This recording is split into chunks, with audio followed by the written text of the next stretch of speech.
عزیز طلباء و طالبات، دکن میں اردو مثنوی کے آغاز و ارتقاء سے متعلق اس لیکچر میں آپ کا خیر مقدم ہے۔ دکن میں اردو مثنوی کا باضابطہ آغاز بہمنی عہد سے ہوتا ہے۔ اس عہد کی جو سب سے قدیم مثنوی دستیاب ہوئی ہے وہ نظامی بیدری کی قدم راؤ پدم راؤ ہے۔ اس مثنوی کا ایک ہی نسخہ دریافت ہوا ہے جو انجمن ترقی اردو پاکستان کے کتب خانہ خاص کا مخزونہ ہے۔ یہ نسخہ بھی ناقص ہے۔ اس میں درمیان کے کچھ اوراق اور آخر کے بھی کچھ اوراق غائب ہیں۔ یہ بتانا بھی مشکل ہے کہ اس مثنوی کا نام شاعر نے کیا رکھا تھا اور کس سن میں لکھی گئی۔ اس میں راجہ قدم راؤ اور اس کے وزیر پدم راؤ کا قصہ نظم کیا گیا ہے۔ اس مثنوی کو ڈاکٹر جمیل جالبی نے اپنے مقدمے کے ساتھ مرتب کر کے شائع کیا ہے۔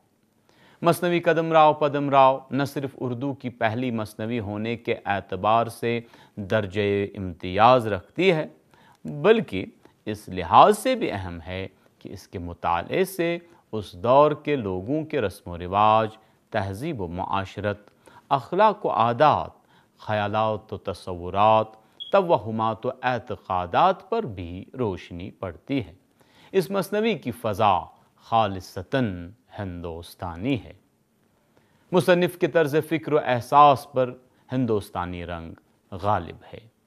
نظامی نے جہاں ہندو تلمیحات کا استعمال کیا ہے، وہیں اسلامی تعلیمات کو بھی مد نظر رکھا ہے۔ یہاں داستان اس قدر اہم نہیں جس قدر پند و موعظت کا بیان ہے۔ اس نے داستان سرائی کے ضمن میں جگہ جگہ پند و موعظت کے موتی بکھیر دیے ہیں۔ قصے کو دلچسپ بنانے کے لیے مافوق الفطرت عناصر کا سہارا لیا ہے۔ اس میں روزمرہ محاورات اور کہاوتوں کا استعمال بڑی فنکاری سے کیا گیا ہے۔ چند تلمیحات ملاحظہ کیجیے۔ براہیم ادہم کی جوں چھوڑ راج، گیا راج تھل دے سنور آپ کاج، کروں بن کتک ہوں کچ تج کام، نہ ہنونت سکے نہ لکھمن نہ رام، نہ منج دھیر ایوب نہ نوح نہ نو، نہ منج در بقاروں دکھوں کت پاؤں۔ اسی عہد کی ایک اور مثنوی اشرف بیابانی کی نوسرہار ہے۔ یہ قدم راؤ پدم راؤ کے بعد سب سے قدیم مثنوی ہے۔ اگر قدم راؤ پدم راؤ میں غیر مذہبی قصہ پیش ہوا ہے تو نوسرہار کا موضوع خالص مذہبی ہے۔ اس میں کربلا کے واقعات پیش کیے گئے ہیں۔ یہ مثنوی 909 ہجری مطابق 1503 عیسوی میں لکھی گئی۔ اس میں 9 باب ہیں۔ انہیں 20 فصلوں میں تقسیم کیا گیا ہے۔ اس مثنوی میں جو واقعات ہیں وہ اصل واقعات سے مطابق نہیں رکھتے۔ اشرف نے زیب داستان کے لیے بہت کچھ بڑھا دیا ہے۔ اس سلسلے میں ڈاکٹر سید جعفر کا یہ خیال درست ہے۔ اقتباس شروع۔ اشرف کی نوسرہار کے مطالعے سے پتہ چلتا ہے کہ اشرف کو ایک کمزور اور نوخیز زبان میں بھی اپنے مافی الضمیر کو ظاہر کرنے کا سلیقہ آتا ہے۔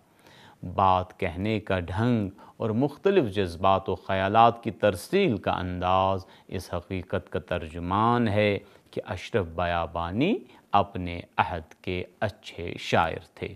اقتباس ختم۔ چند اشعار ملاحظہ فرمائیں جن سے اس بات کا اندازہ ہوتا ہے شاعر کو زبان و بیان پر بڑا عبور تھا۔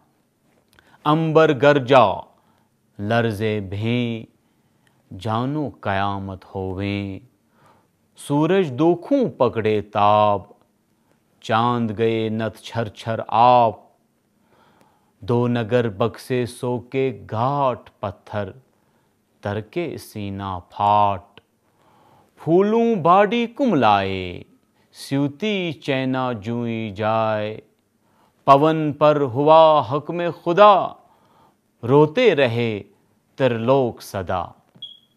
میرا جی شمس العشاق بہمنی عہد کی ایک اور ممتاز شخصیت ہیں جنہوں نے اسرار و رموز و معرفت کو اپنی منظومات کا موضوع بنایا۔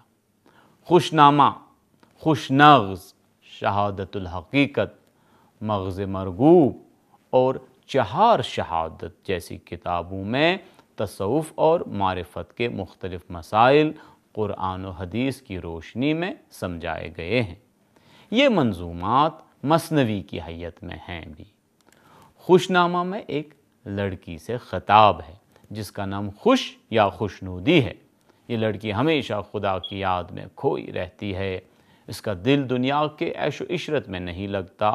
17 سال 1 ماہ اور 9 دن کی عمر میں وہ اپنے مالک حقیقی سے جا ملتی ہے۔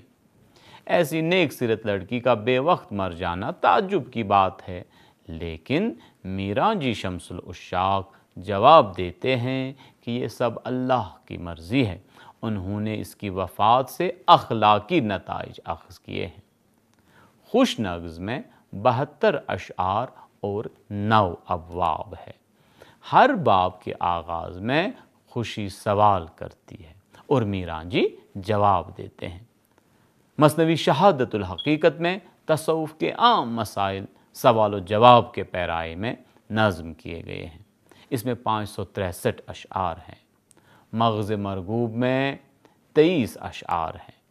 نظم کا نام ایک شعر میں اس طرح آیا ہے: مغز مرغوب دھریا جانو اس نسخہ کا نام، مرشد موکھوں سمجھے تو ہوئے کشف تمام۔ شمس العشاق میرا جی نے اپنی شاعری کو عوام کی تلقین اور مریدوں کی تربیت و اصلاح کے لیے استعمال کیا۔ اس کے بعد دکن میں مثنوی عادل شاہی دور میں لکھی گئی۔ بہمنی سلطنت کے زوال کے بعد 5 سلطنتیں وجود میں آئیں۔ بیجاپور میں عادل شاہی سلطنت قائم ہوئی تو گولکنڈہ میں قطب شاہی سلطنت قائم ہوئی۔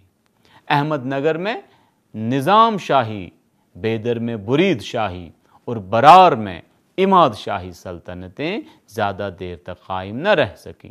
عادل شاہی سلطنت اور قطب شاہی سلطنت نے اردو زبان کے فروغ میں اہم حصہ ادا کیا۔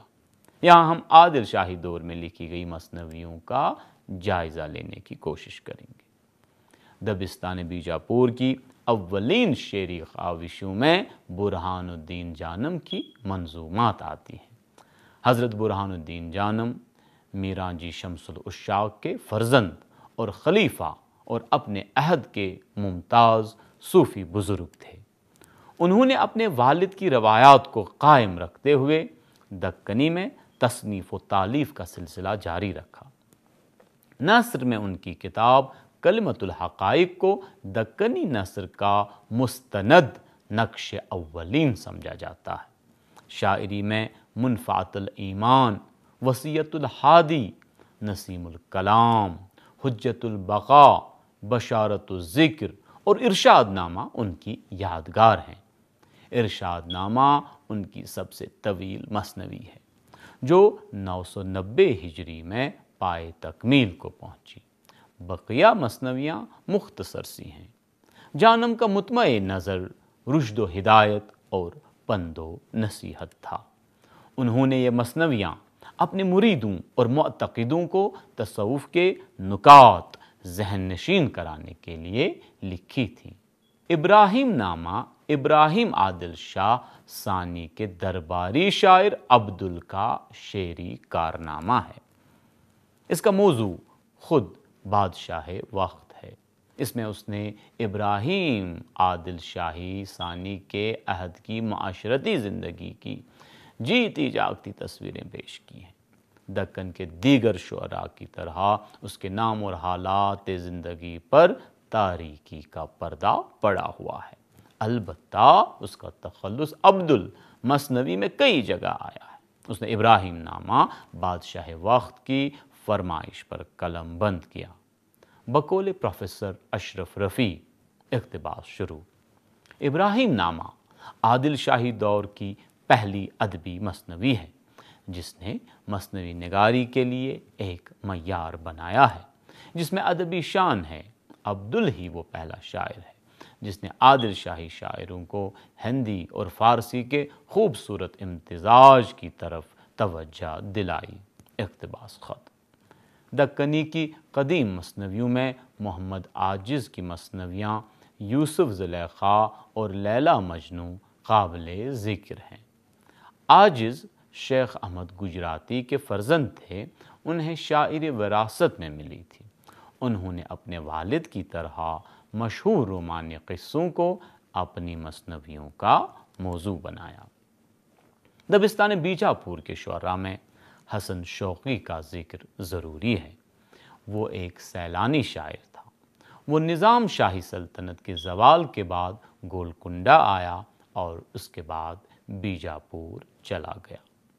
حسن شوقی کی 2 مثنویاں فتح نامہ نظام شاہ اور میزبانی نامہ ملتی ہیں۔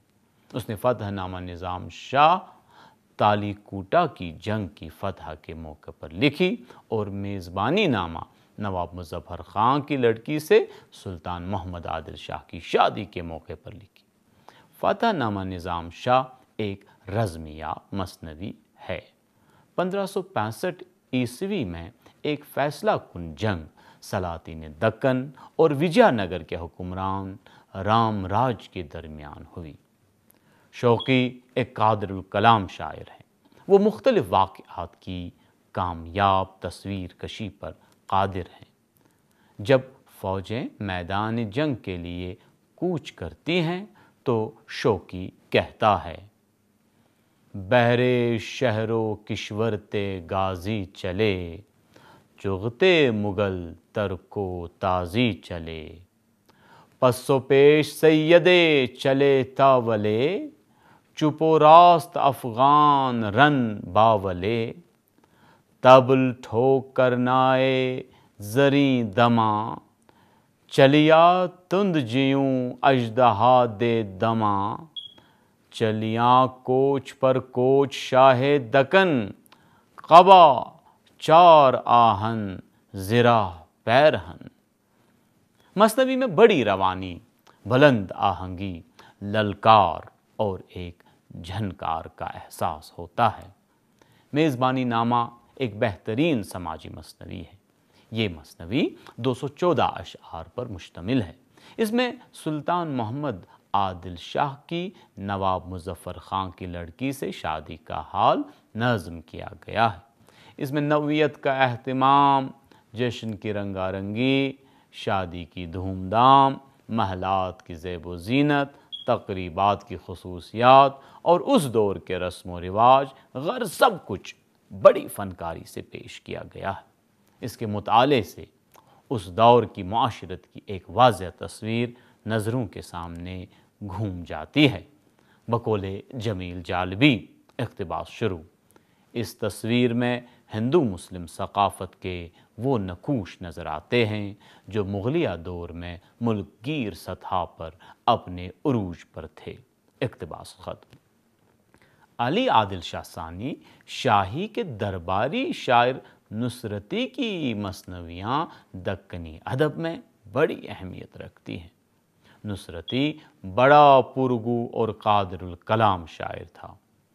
اسے رزم اور بزم دونوں میدانوں میں اپنے جوہر دکھائے ہیں۔ گلشن عشق اس کی عشقیہ مثنوی ہے۔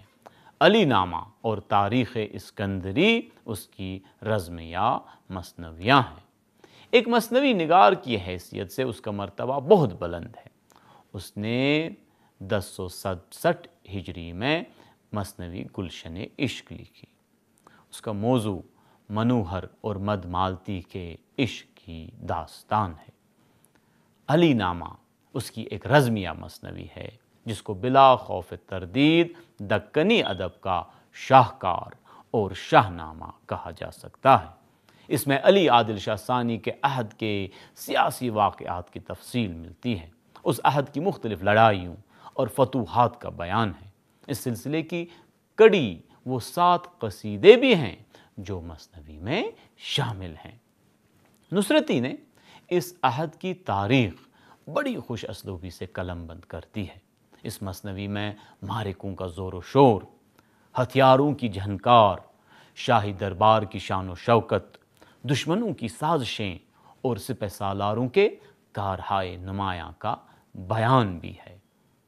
مثنوی علی نامہ صرف لڑائیوں کی داستان ہی نہیں بلکہ دکنی تہذیب کا جیتا جاگتا مرقع بھی ہے۔ ایک طرف نصرتی نے شاعر کا منصب سنبھالا ہے تو دوسری طرف مورخ کا۔ اس نے حقیقت نگاری اور کردار نگاری کا کمال دکھایا ہے۔ نصرتی کے زور بیان کا اندازہ درج ذیل اشعار سے لگایا جا سکتا ہے۔ کھنا کھنتے کھڑکاں کے شور اٹھیا، جو تن میں پہاڑاں کے لرزا چھٹیا، بلا نیند میں تھی سو ہوشیار ہووی، اجل خواب غفلت تے بیداری ہووی، سلاخاں میں کھڑکاں جو دھسنے لگے، اگن اور رکت مل برسنے لگے۔ دکن میں مثنوی کا ایک اہم دور قطب شاہی عہد بھی ہے۔ قطب شاہی سلطنت کا بانی سلطان قلی قطب شاہ تھا۔ اس نے 1518 عیسوی میں خود مختار حکومت قائم کی اور گولکنڈہ کو اپنا پائے تخت بنایا۔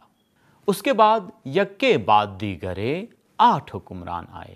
1687 عیسوی میں اورنگزیب نے گولکنڈہ کو فتح کر کے یہ سلطنت اپنے قلمرو میں شامل کر لی۔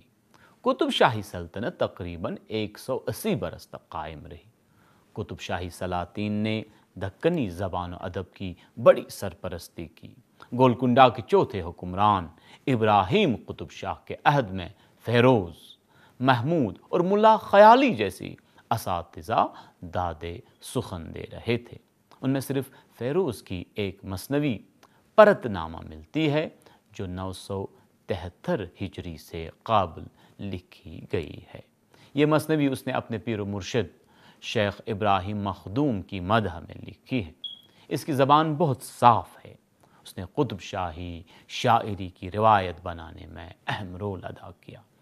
تاہم پرت نامہ کو کوئی غیر معمولی شعری کارنامہ نہیں کہا جا سکتا۔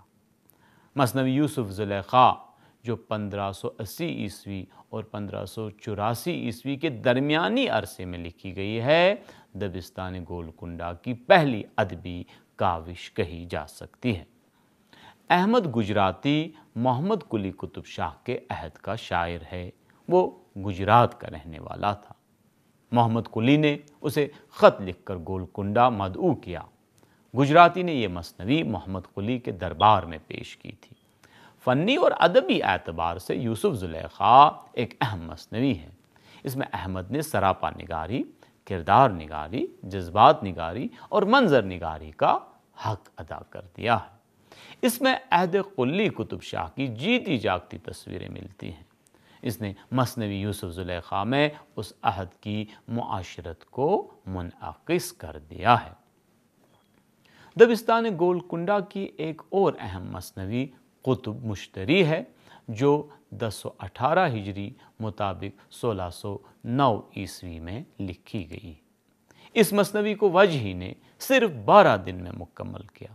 اس کا موضوع قلی قطب شاہ اور بھاگمتی کی داستان عشق ہے، مگر اصل حقیقت پر پردہ ڈالنے کے لیے وجہی نے بھاگمتی کو مشتری کا نام دیا ہے اور اسی مناسبت سے مثنوی کا نام بھی قطب مشتری رکھا ہے۔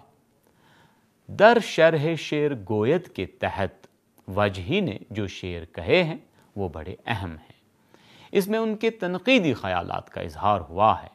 وہ شعر فہمی کو شعر گوئی سے بھی زیادہ مشکل چیز سمجھتا ہے۔ وہ شاعری میں ندرت، جدت اور ذاتی اپج کا قائل ہے۔ وہ دوسروں کا تتبع کرنا نہیں چاہتا۔ وہ تسلسل، رابط، سلاست، لفظ و معنی میں ہم آہنگی، ندرت اور تازہ کاری کو شاعری کی بنیادی خوبیاں قرار دیتا ہے۔ وجہی کہتا ہے، کہتا ہوں تجھے پند کی ایک بات، کہ ہے فائدہ اس منے دھات دھات، جو بے ربط بولے تو بتیاں 25، بھلا ہے جو یک بیت بولے سلیس، جسے بات کے ربط کا فام نہیں، اسے شعر کہنے سو کچھ کام نہیں۔ نکو کو تلئی بولنے کا ہوس، اگر خوب بولیا تو یک بیت بس۔ غواسی دبستان گولکنڈہ کا ایک اور ممتاز شاعر ہے۔ اس کی 3 مثنویاں مینا ستونتی، سیف الملوک و بدیع الجمال اور طوطی نامہ ہے۔ مینا ستونتی کو ڈاکٹر غلام عمر خان نے، سیف الملوک و بدیع الجمال اور طوطی نامہ کو میر سعادت علی رضوی نے مرتب کر کے شائع کیا ہے۔ عبداللہ قطب شاہ کے عہد میں غواسی کی بڑی قدردانی ہوئی اور شاہی تقرب حاصل ہوا۔ مثنوی سیف الملوک و بدیع الجمال دکنی مثنویوں میں اظہار بیان کی سادگی کی بدولت ایک خاص امتیاز رکھتی ہے۔ یہ مثنوی سلطان محمد قطب شاہ کے عہد میں لکھی گئی اور عبداللہ قطب شاہ کے دربار میں پیش کی گئی۔ غواسی نے کہیں اپنے ماخذ کا ذکر نہیں کیا۔ اس کا سن تصنیف 1035 ہجری مطابق 1625 عیسوی ہے۔ اس کا قصہ الف لیلا کے قصے سے ماخوذ ہے، جسے غواسی نے آزادانہ طور پر ڈھال دیا ہے۔ اس نے منظر نگاری اور سراپا نگاری کی طرف خاص توجہ دی ہے، مختلف مناظر کی عکس کشی کرتے ہوئے اپنے فن کا کمال دکھایا ہے۔ سخن کی تعریف میں جو شعر کہے ہیں، اس سے ان کے گہرے تنقیدی شعور کا پتہ چلتا ہے۔ یہ مثنوی سادگی بیان، مناظر قدرت کی عکاسی، کرداروں کی نفسیات کی مرقع کشی کی وجہ سے بہت اہم ہے۔ وہ بدیع الجمال کی تعریف کچھ اس طرح کرتا ہے: عجب نور کیرا تھا مکھ پا تاب، کہ قربان اس مکھ پلک آفتاب۔ ستارے دیکھ اس کا کنچھل نور سب، لئی بات شرمندہ ہو چور سب۔ کلیاں سب چمن کے دیکھ اس بھانکوں، کیا چاک اپنے گریباں کو۔ دیکھت اس کے پیچاں برے کنڈلاں، سب آئے تھے گل بر زمیں سنبلاں۔ طوطی نامہ کا قصہ قدیم زمانے کی مشہور سنسکرت تصنیف شکا سپتتی یعنی طوطے کی کہی ہوئی 70 کہانیاں کے فارسی ترجمے پر مبنی ہے۔ غواسی نے صرف 45 کہانیوں کا انتخاب کیا ہے۔ قصے کی جزیات، انسانی نفسیات کی عکاسی اور مناظر قدرت کی تصویر کشی میں اس نے اپنے شاعرانہ جوہر دکھائے ہیں۔ ہر باب کے آغاز میں غروب آفتاب کی تصویر کشی کی ہے اور اختتام میں عورتوں کے مکر و فریب کی طرف اشارہ کیا ہے۔ بقول جمیل جالبی، اقتباس شروع: سلاست و روانی نے اس میں یعنی طوطی نامہ میں طرز ادا کی سطح پر ایک نئی روح پھونک دی ہے۔ اقتباس ختم۔ پھول بن دبستان گولکنڈہ کا ایک زبردست فنی کارنامہ ہے۔ ابن نشاطی قطب شاہی عہد کا ایک قد آور شاعر ہے۔ اس نے مثنوی پھول بن کی بنیاد ایک فارسی قصے بساطین پر رکھی۔ یہ مثنوی محض ترجمہ نہیں ہے، اس میں ابن نشاطی کی فنکارانہ صلاحیتیں مقامی ماحول کا عکس پیش کرتی ہیں۔ اس مثنوی کا موضوع عشق ہے، مگر جو چیز پڑھنے والوں کو اپنی جانب متوجہ کرتی ہے وہ انداز بیان کی سادگی اور جزیات نگاری کا کمال ہے۔ پروفیسر عبدالقادر سروری کے نزدیک پھول بن ایک ایسا ادبی کارنامہ ہے جس کا حقیقی مقصد مسرت زائی اور یہ چیز شعر اور قصے دونوں سے حاصل ہو سکتی ہے۔ شعری اعتبار سے پھول بن کی سب سے نمایاں خصوصیت اس کے اسلوب کی سادگی ہے۔ فنی اور ادبی اعتبار سے پھول بن دکنی ادب میں ایک اہم مقام رکھتی ہے۔ اس میں ابن نشاطی نے 39 صنعتیں استعمال کر کے اپنی فنکاری کا کمال دکھایا ہے۔ عبداللہ قطب شاہ کے عہد کی مثنویوں میں احمد جنیدی کی مثنوی ماہ پیکر بھی قابل ذکر ہے۔ یہ مثنوی احمد نے 1064 ہجری میں لکھی۔ اس میں قصہ کا ہیرو پیکر اور ہیروئن ماہ ہے۔ اس میں اس نے ایک قطب شاہی عہد کی تہذیب و معاشرت کی کامیاب تصویریں پیش کی ہیں۔ احمد کو سراپا نگاری میں کمال حاصل تھا۔ قطب شاہی سلطنت کے آخری تاجدار ابو الحسن تانا شاہ کے عہد کی مثنویوں میں طبعی کی بہرام و گل اندام ایک اہم مثنوی ہے۔ اس میں بہرام کی پیدائش اور اس کے زمانے بادشاہت تک کی مختلف مہمات اور فتوحات کا حال پیش کیا گیا ہے۔ قصہ کی ترتیب، واقعات کی متحرک تصویریں اور مناظر کی دلکش عکاسی نے اس مثنوی کو ایک بہترین مثنوی بنا دیا ہے۔ یہ مثنوی 1340 اشعار پر مشتمل ہے۔ اس کو طبعی نے 40 دنوں میں مکمل کیا ہے۔ ایاگی کی نجات نامہ، سیوک کا جنگ نامہ بھی کچھ ایسی مثنویاں ہیں جو قابل ذکر ہیں۔ فائز اس دور کا ایک اہم شاعر ہے جس نے 1682 عیسوی میں ایک مثنوی رضوان شاہ و روح افزا لکھی جو 2500 اشعار پر مشتمل ہے۔ اس کا قصہ قدیم عشقیہ داستانوں سے ملتا ہے۔ فائز نے مثنوی میں عنوانات اردو نثر میں لکھے ہیں۔ بقول پروفیسر اشرف رفیع، اقتباس شروع، یہ قطب شاہی عہد کی آخری مثنوی ہے اور دکنی اردو کو ریختہ سے ملانے والی پہلی مثنوی ہے۔ اقتباس ختم۔ عزیز طلباء و طالبات، مجھے امید ہے کہ اس لیکچر کی وساطت سے آپ نے دکن میں اردو مثنوی کے ارتقائی منازل سے کما حقہ واقفیت حاصل کی ہوگی۔ آج کے لیے اتنا ہی۔ آئندہ پھر کسی موضوع کو لے کر آپ کے سامنے حاضر ہوں گے۔ جب تک کے لیے خدا حافظ و ناصر۔